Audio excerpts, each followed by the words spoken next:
Allahu Ekber, Allahu Ekber. Allahu Ekber,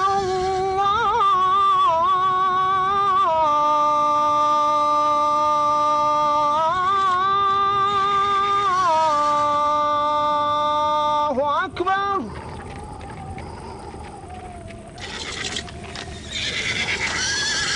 أشهد أن لا إله إلا الله.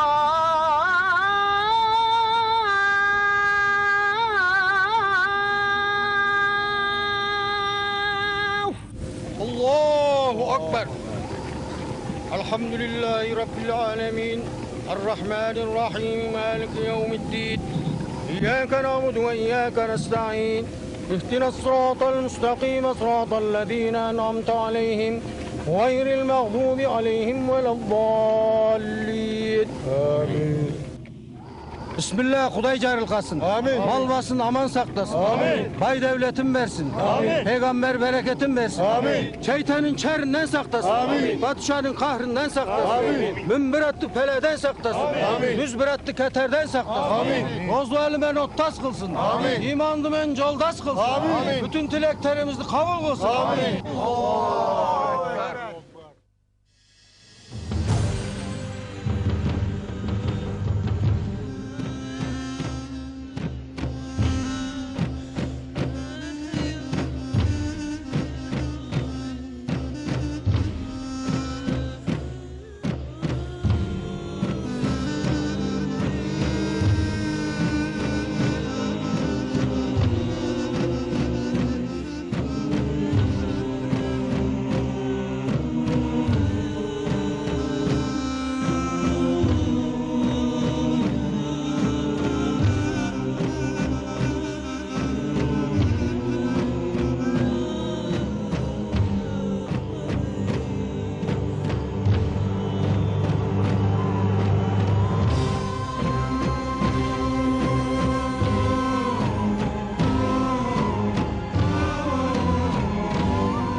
İzleyeceğiniz film 1930 ve 40 yıllarında esaret altında yaşamayı reddedip mücadelelerini hür dünyaya taşımaya karar vermiş 18 bin Doğu Türkistanlı'nın şahsında bütün Doğu Türkistan göçmenlerine ithafen hazırlanmıştır.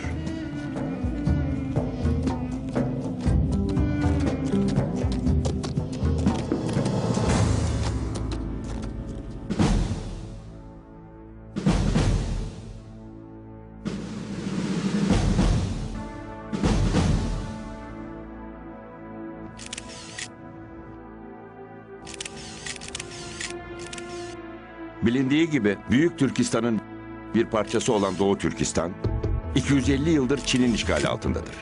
Vatanımızı işgalden kurtarmak için atalarımızın yaptığı mücadeleler sonunda 3 defa devlet kurduk.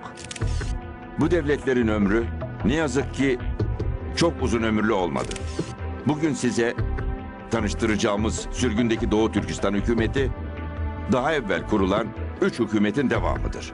Dünyanın dört bir tarafından Doğu Türkistan vatandaşlarının kendi aralarında seçerek göndermiş oldukları 60 resmi delegenin oy birliğiyle kurdukları Doğu Türkistan hükümeti maalesef ki sürgünde kurulmak zorundaydı. Burada toplananların ve Doğu Türkistan davasına gönül vermiş herkesin nihai hedefi bu toplantıyı bir gün özgür Doğu Türkistan sınırları içinde yapmaktır. Bu hedef 1949 yılındaki işgalden beri çalışma kamplarında ezilen, zorla kürtaja uğratılan, öldürülen, kısaca kendi öz vatanında esir tutulan ve de her türlü amansız baskılar sonucu ülkesini terk etmek zorunda kalan bütün Türkistanlıların nefes aldığı her ana ve her yere damgasını vurmuştur.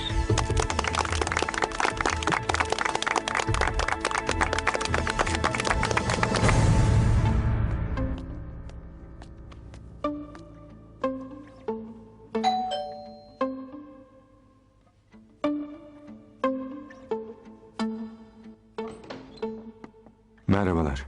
Külende Hanım'a bakmıştım. Abılay Bey gönderdi beni. Buyurun. Teşekkür ederim.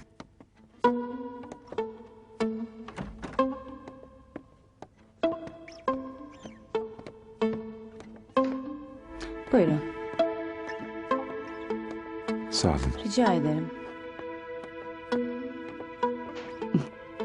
Hoş geldin genç adam. Hoş bulduk efendim. Rahatsız etmiyorum umarım. Evimizi şenlendirdin. Buyur otur. Teşekkür ederim. Zehra söyledi. Oğlum sizinle bana bir paket yollamış.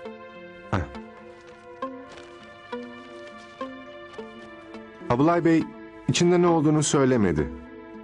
Annem paketi açınca anlayacaktır dedi.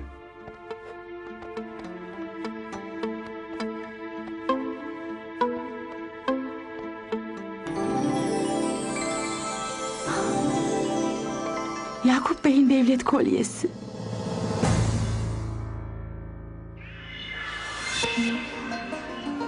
Doğu Türkistan'da yine bizim bayrağımızın dalgalanacağı gün gelecektir. İşte o gün, yani devletimizin yeniden kurulduğu gün, bunu gururla tak. Sonra dedemi ve Yakup Bey'i hatırla.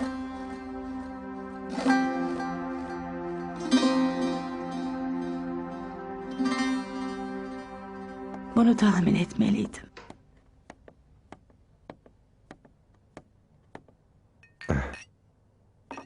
Servisi ben yaparım kızım. Sütlü çay sever misin? Tadı biraz değişik. Öyledir. Devleti kurdular demek. Evet, kuruldu. Abılay Bey aradığında basın açıklamasına hazırlanıyorlardı. 10 yıllarca hasret. Ah, binlerce kilometre uzakta umut. Ve sürgünde bir devlet. Hayırlısı. Tuz atmadın. Unutmuşum. Tuz atılıyordu değil mi?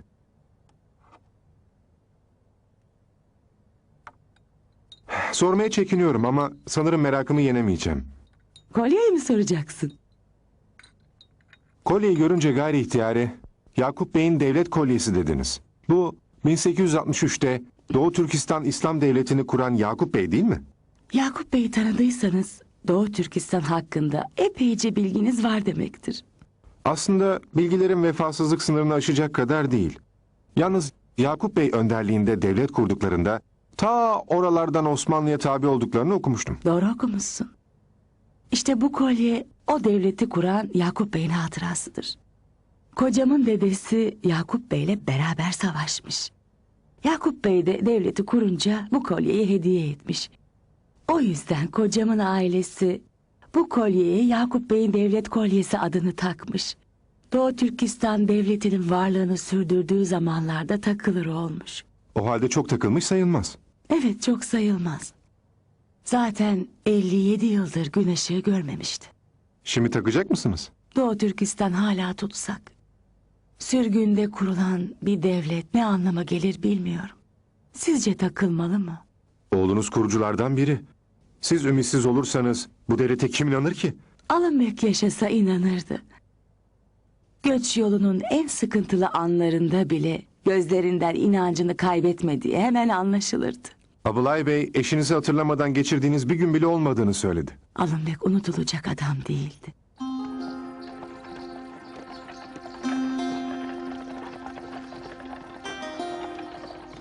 Onu ve kolyeyi ilk o gün gördüm. Göç yolundaydık. İlk dedeme bile beşiklik eden Altay elinden Moğol saldırıları ve büyük kıtlık sonunda ayrılıp yine Doğu Türkistan sınırları içerisindeki Barkol'a göçüyorduk. Aksakallılar düşünceli, gençler atılgan, bizler buruk heyecanlar içindeydik. Barkol'da 3 sene kaldık. Büyüdükçe duygularımız ve bilincimiz gelişiyordu. Alınbek'le birbirimize aşık olmuştuk. Gönlümüz aşkın, ülkemizse Çin'in işgali altındaydı. Sırtını Ruslara dayayan Çinli diktatör Shin Sun-Se'in zalimlikleri Uygur, Kazak, Kırgız, Tacik, Özbek bütün Türkleri canından bezdiriyordu. 300.000 kişi tutuklanmış, binlerce kişi öldürülmüştü.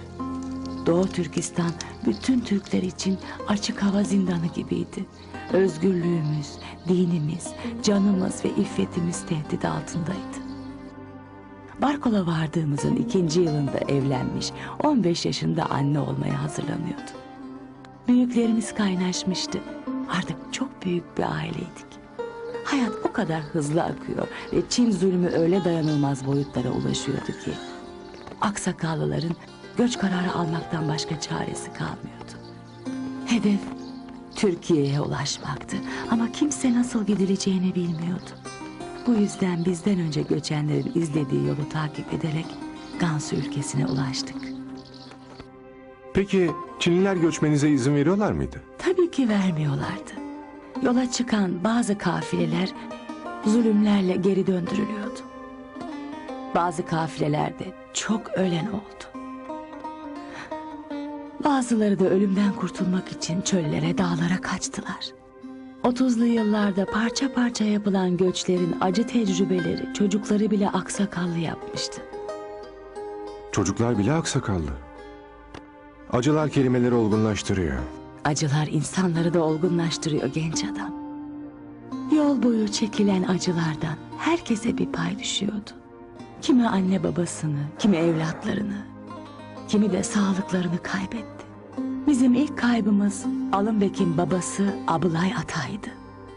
Gansu'da hem yeni bir düzen kurmaya hem de oğlumuzu büyütmeye çalışıyorduk. Alınbek'in kalbinde Canıbek'in yeri her şeyden ayrıydı. Alınbek'e göre Canıbek Doğu Türkistan'ın gelecekteki lideriydi. Dedesi izin verse onu kulan avlamaya bile götürecekti.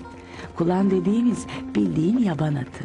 Eti yeniliyor, derisi de iyi paraya satılıyordu. Onun için erkeklerimiz sık sık kulan avına çıkarlardı. Bizlerse geride günlük işlerimizi yaparken onları tedirgin beklerdik. Çünkü tek düşmanımız Çinliler değildi. Bu bölgedeki Tibetliler de hasmımız olmuşlar. Yaptıkları baskınlarla birçok insanımızı şehit etmişlerdi. Korku içimizde her gün büyüyen bir çocuk gibiydi.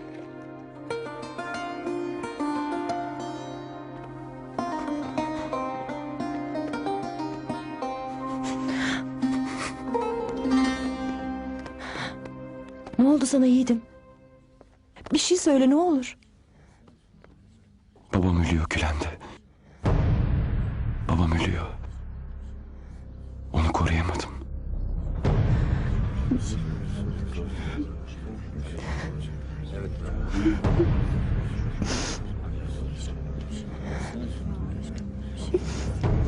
Tibetliler saldırdığında at ürkmüş ve Alınbek'in babasının yardımına zamanında yetişmesini engellemişti. Abılay Ata öldü. Alınbek babasının ölümünden dolayı hep kendini suçladı. Acılara alışmıştık. Abulay'ı toprağa vermiş, hayata kaldığı yerden devam ediyorduk. Doğu Türkistan'dan aralıklarla devam eden göçler Gansu'da çoğalmamızı sağlıyordu. Ama rahat değildik. Bütün baskıların yanında Çinliler askerleri için atlarımızı da almaya başlayınca Göçün alnımıza yazılmış kader olduğunu anlamaya başlamıştık.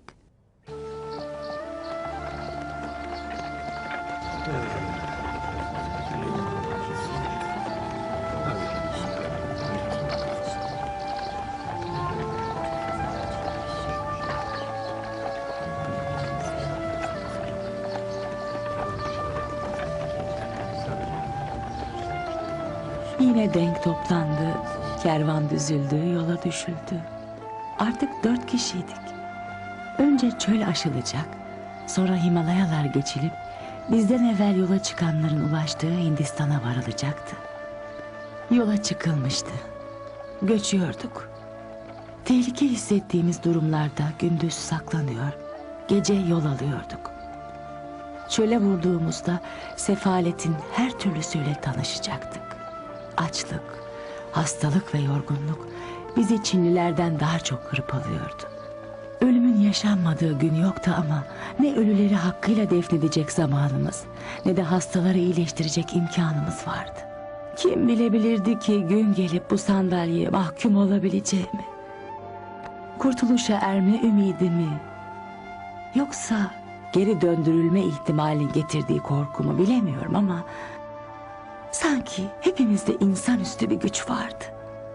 Yürümekten ayaklarımız parçalanıyor. Dizlerimizin dermanı kesiliyordu ama yürümeli, sınırları geçmeliydik. Yürüyorduk. Bazen daha evvel göçenlerden, bazen de aksakallıların tecrübelerinden önümüzdeki tehlikeleri bilip tedbirler alıyorduk. Bu tedbirler bazen ölümü de beraberinde getiriyordu. Külende. Oğlumu yatırma. Diyeceklerim var.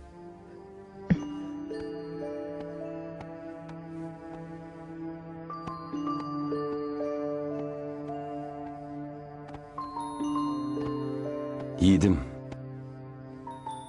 Al. Bu sende kalsın. Ben gelene kadar annen sana emanet. Birkaç gün yanınızda olamayacağım. Öncü kuvvet olarak halletmemiz gereken işler var. Ben varken annem bir şey olmaz. Ama seni kim koruyacak? Yiğide bak yiğide. Senin baban alınbek mi yoksa?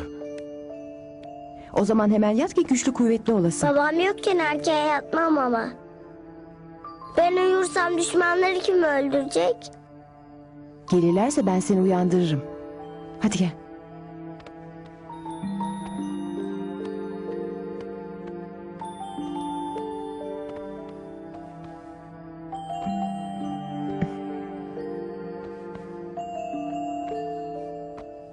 Olmaz. Yiğidin silahı yanında olmalı.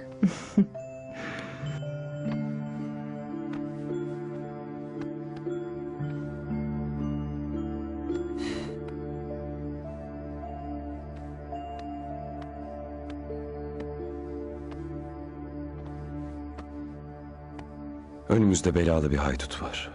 Ya o bizim yolumuzu kesip canımızı malımızı talan edecek ya da biz onu bastırıp yolu selamete alacağız. Karar verildi. Haydutun üzerine varılacak.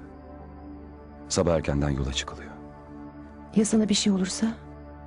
Oğlum var. Oğullarım var. Sen olmadıktan sonra? Biz yola çıktığımızda sevdamızla kefenleneceğimizi hesap etmiştik. Erlerimiz savaşta kurt gibidir. Hele de 6 aydan beri yol boyunca Çin, Moğol ve Tibetlilerle çarpıştıklarından hepsi tetik gibi sertti. Haydutları bastırıp yolumuzu güvene alacaklardı. Fakat tek düşmanımız haydutlar değildi. Buzlu bir sabahtı. Sanki içimizdeki sıkıntı dışarı vurmuş, bastığımız toprağı da donuklaştırmıştı. Hepimizin içinde korku, yiğitlerimizi bekliyorduk.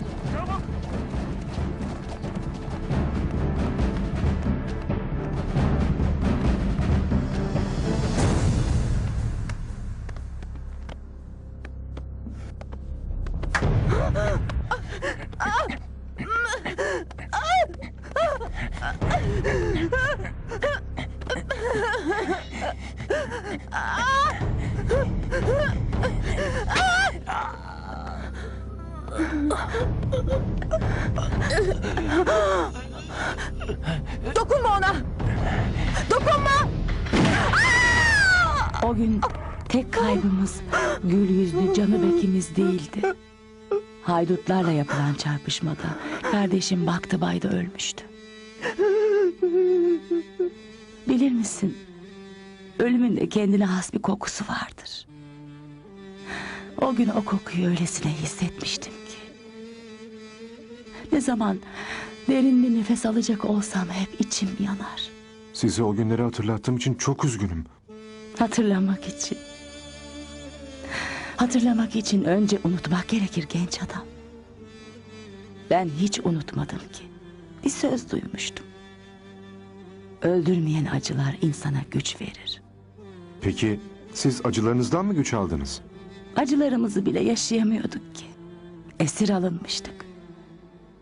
Baktıbay'ın ölümüyle sarsılan Alınbek çadıra girdiğinde acıların en büyüğüyle karşılaşacaktı.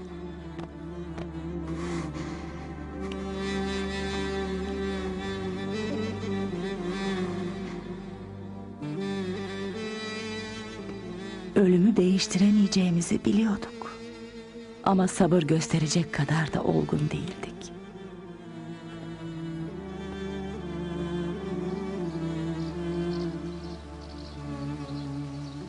Benim için hayat bitmiş, sona ermişti. Bu yolculuk biz bitmeden bitmeyecekti. Alınbek ise karşı konulmaz bir kini yaşıyordu. Oğlu ölmüş, en sevdikleri esir alınmıştı. Ölmeden benim ölmeme izin vermezdi. Kimse gelmese bile tek geleceğini biliyor ve bunun için de ayrıca korkuyordu. Ama hiç kimse sevdiklerini bırakıp gidecek kadar onursuz değil.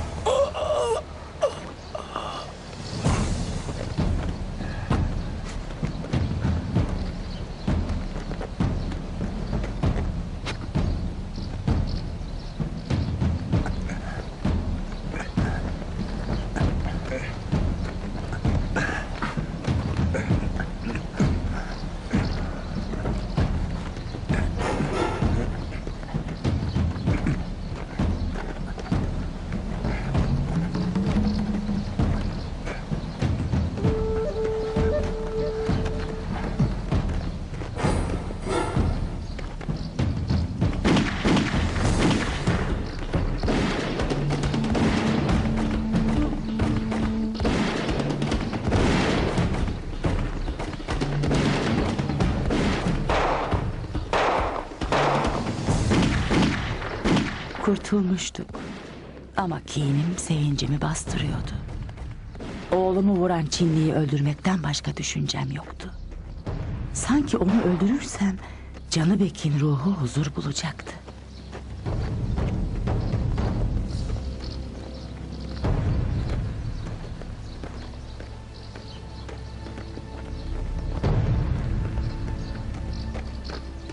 Sana garip gelecek belki ama ben o gün onu öldürmesem bir ömür boyu içimde bir zehirle yaşayacaktım. O halde öldürdünüz. Bir ayağından yaralanmış, doğru dürüst yürüyemiyordu zaten. Kaçamayacağını anlayınca son bir gayretle tüfeğine davrandı. Ama Alınbek ondan önce ateş etti. Ben bıçağı saplamasam da ölürdü muhakkak ama benim içimdeki zehir akmazdı.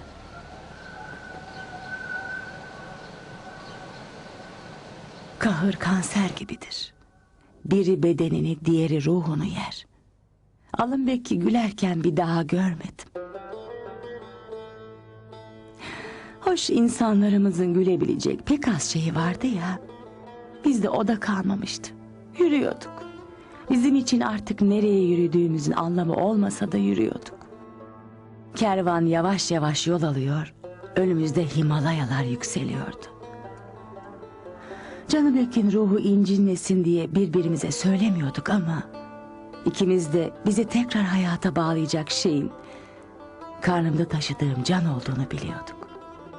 Bunun için o günden sonra ben hep at üzerinde, Alınbek de hep yanımdaydı. Korkularımız gözlerimizden okunur diye göz göze gelemiyor. Canıbek'ten hiç söz etmiyorduk.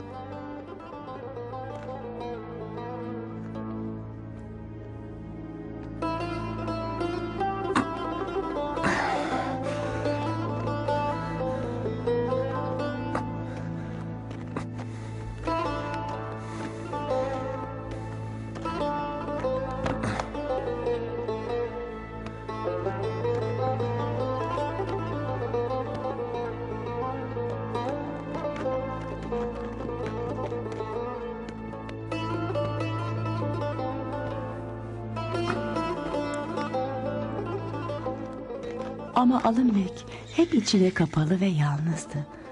Mola verdiğimiz zamanlarda geceleri geç saatlere kadar atıyla ilgilenir. Çoğu zaman çadıra ben uyuduktan sonra gelirdi. Tibet ülkesinde ilerlerken kışta kendini bütün şiddetiyle göstermeye başlamıştı. Himalayalara nasıl oldu da tırmanabildik hala şaşarım. Kar öylesine boğucu, soğuk öyle keskindi ki dinlenmek için biraz mola verilse insanlar ve hayvanlar karla kaplanıyordu. Kar ve soğuk gece gündüz atlarımız, silahlarımız ve dostlarımız kadar yoldaşımız olmuştu. Ama belki de asıl büyük tehlike Tibet yaylalarının yüksekliğiydi. O kadar tırmanmıştık ki yüksek basınç vücudumuzu hırpalıyor. İnsanlarımız istenilen bir hastalığa tutulup acılar içinde ölüyordu. Artık ölümler sıradan bir şey olmuş. Hepimiz ölümlere alışmıştık. Ama sevdiklerimizi karlara gömmek ruhumuzda sağalmaz yaralar bırakıyordu. Bazen bir ateşin çevresinde toplanıp kendimizi domburadan çıkan namelere bırakarak yaralarımızı unutmaya çalışıyor. Sonra bir hayhuy içinde yola düzülüyorduk.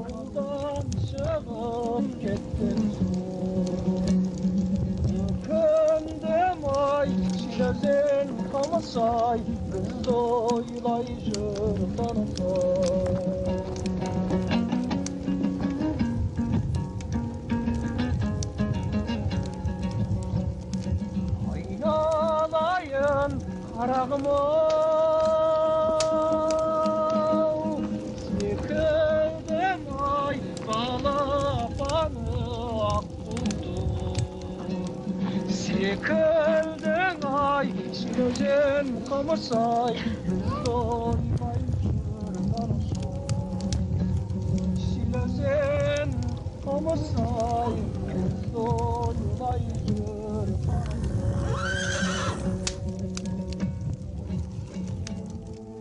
Çadırlarımızı kuruyor, güvenliğimizi sağlama alıyor, hayvanları kontrol ediyor ve bunları bir peygamber sabrıyla her gün yeniden yapıyorduk. İçimdeki öfkeyi sınırsız bir güce dönüştürmüştüm.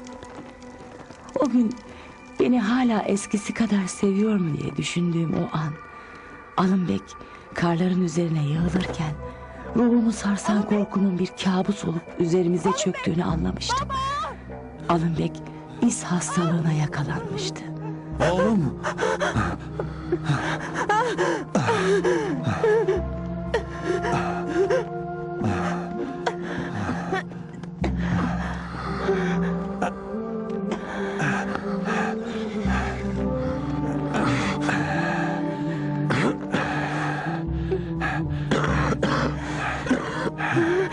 Alınbek, Alınbek.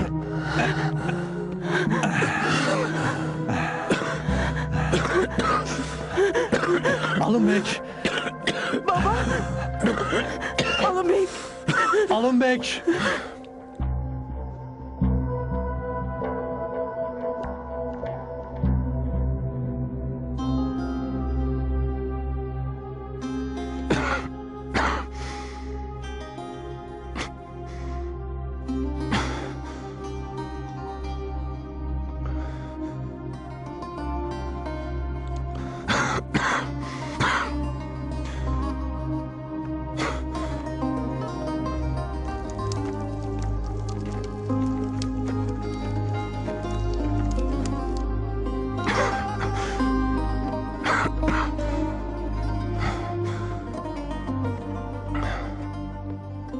Nesi varmış?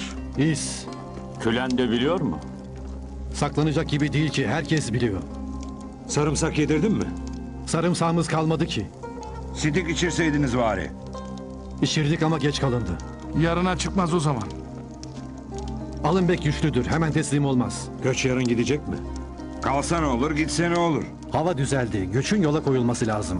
Bu dağlarda bir fırtınaya daha yakalanırsak herkes telef olur. Alınbek'i burada mı bırakacağız? Az adam mı bıraktık yollarda?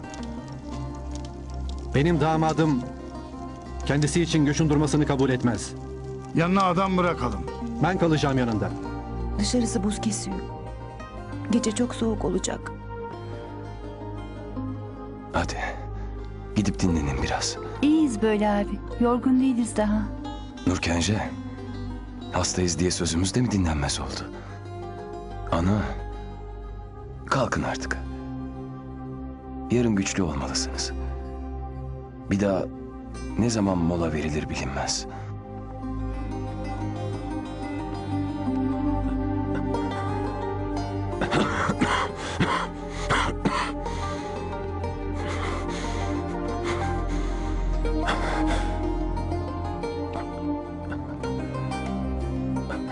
Ana, oğlumun adı Abılay olsun. Sabah yiyelim. Hele domburayı al da çadırımız şenlensin.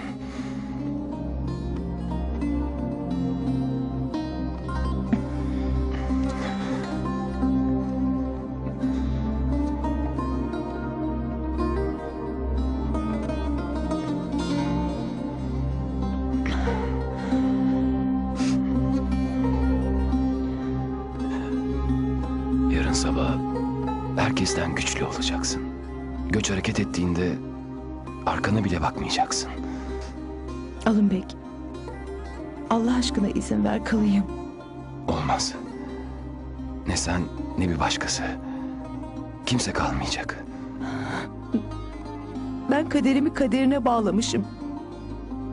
Öldürseler gitmem. Bunu böyle bil. Gideceksin. Oğlumuz için gideceksin. Ve bundan sonra kaderini oğlumuzun kaderine bağlayacaksın. Bana taşıyacağımdan daha fazlasını yükleme. Ne olur izin Yeter ver. artık. Sözün bittiği yerdir. Ben cenaze namazımı daha yola çıkarken kılmışım. Hadi çal.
Akşam verdiğin sözü unutma.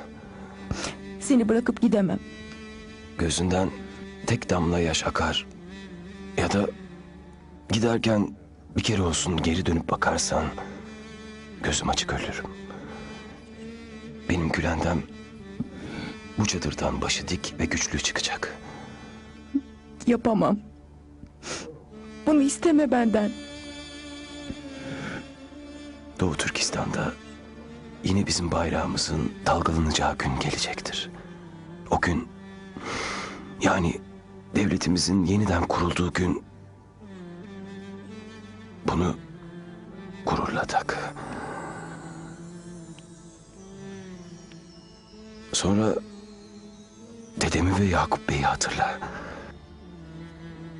Ve Doğu Türkistan'ın özgürlüğüne emeği geçen herkesin ruhuna Yasin-i Şerif oku.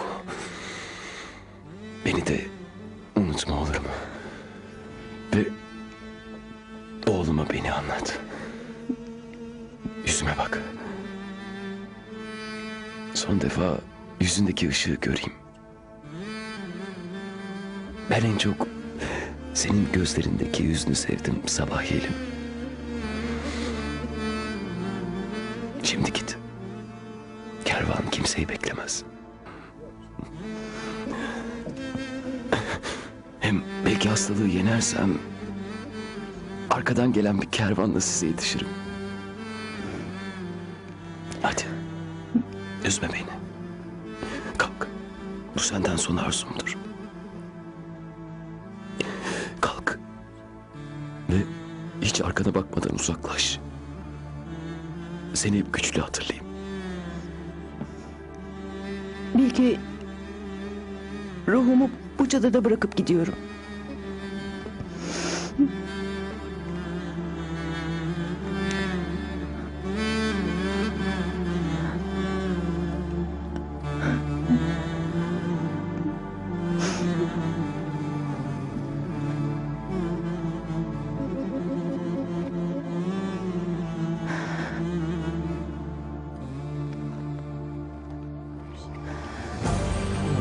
Zaten Alınbek öldükten sonra içimden çok şeyler kopmuştu. Ne hamileliğimin iyice ilerlemesini ne de havanın soğukluğunu önemsiyordum. Amaçsız yürüyordum. Ailem ne kadar korumaya kalksa da Himalayalar acımasız soğuktu. Bir gün sol bacağımı hissetmediğimi anladım. Donmuştu. Aslında yollarda öleceğime inandığımdan bacağımın aksaması beni fazla üzmedi. Belki de beni hayata bağlayacak bir şey bekliyordum. Kul sıkışmayınca Hızır yetişmezmiş derler. Hızır yetişti. Biz ona Abılay adını verdik. Alınbek'in isteği olmuş, bir oğlu doğmuştu.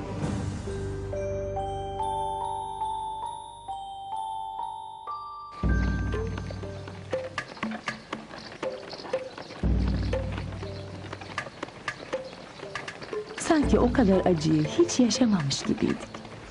Kimse geçmişten bahsetmiyordu. Yolun geri kalanını Hindistan'a ulaştığımızda neler yapacağımızı konuşarak geçirdik. Hindistan devleti bizden evvel buraya göçen kafileler yüzünden Doğu Türkistan göçmenlerine yabancı değildi. Onlar sınırdan geçerken çarpışmalar olmuş, sonra kabul edilip kamplara yerleştirilmişlerdi. Bu yüzden bizim hem Hindistan'a girmemiz hem de kamplara yerleşip orada tutunmamız daha kolay oldu. Ama hayat bizim için zordu. Sıcaklar ve hastalıklar yüzünden binlerce insanımız öldü. Sonra daha soğuk yerlere yerleştirildikse de açlık, ikinci sınıf insan muamelesi ve kötü yaşam şartları bizim için buranın son vatan olmasını engelliyordu. Ama yine de baskı altında değildik ve bu bize yaşamak için umut veriyordu.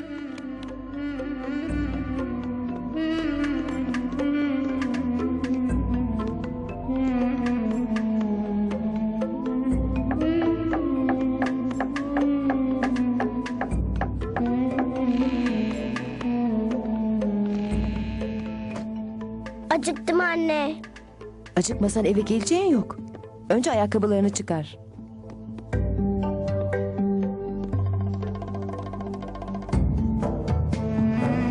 Hadi gel.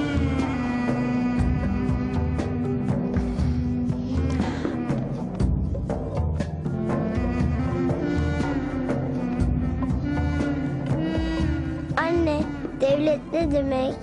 Nereden çıktı şimdi bu? Sokaklarda herkes Doğu Türkistan'da devlet kuruldu diyor. Doğu Türkistan'da devlet mi kuruldu? Herkes öyle söylüyor.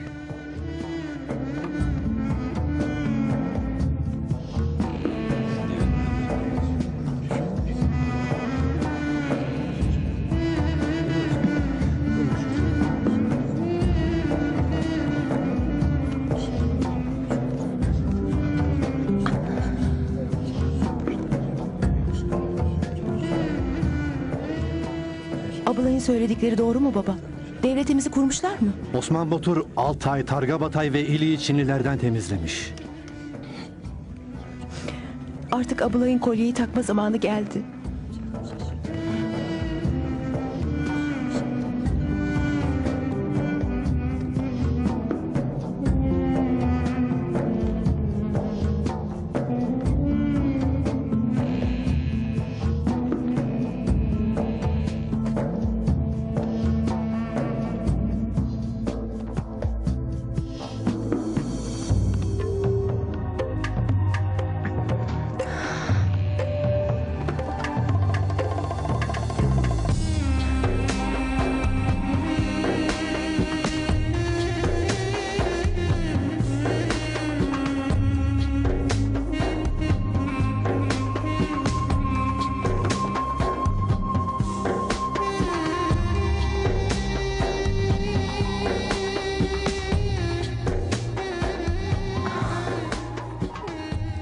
Aa, ne güzel kolye.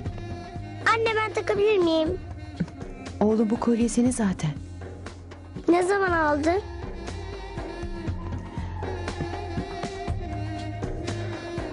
Artık bu kolyenin hikayesini öğrenme zamanın geldi.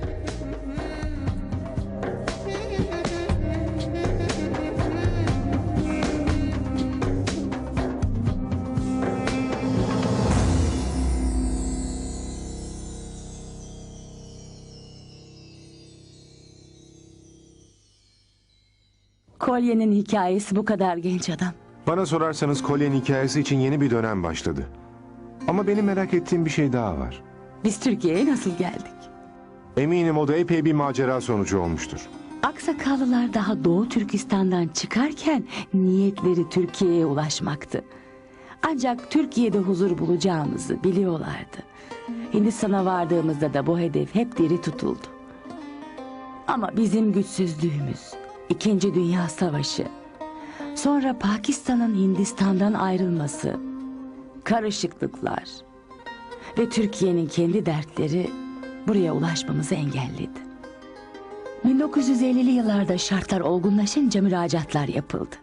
Oradaki büyükelçilerin de çabalarıyla müracaatlar kabul edilince de gelmek için hazırlıklara başlandı. Otobüslerle Pakistan ve Hindistan limanlarına, oradan da gemilerle Basra Körfezi'ne gelindi. Burada trenlere bindik.